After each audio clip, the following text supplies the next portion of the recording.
ப்ராப்ளத்தை சால்வ் பண்ண ஆள் கிடையாது.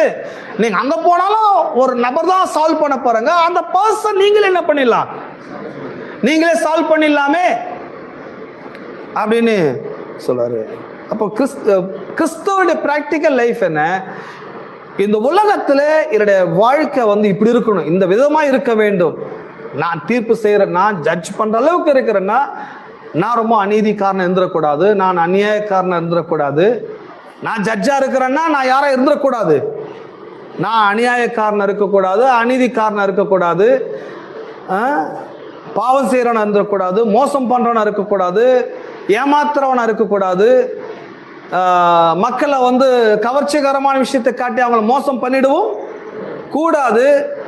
ஸோ இப்படி ஒரு தாட்ஸ் வந்தாலே அங்க கேஸே வராது. முதல்ல எல்லாருக்குமே இந்த தாட்ஸ் வந்துச்சுன்னா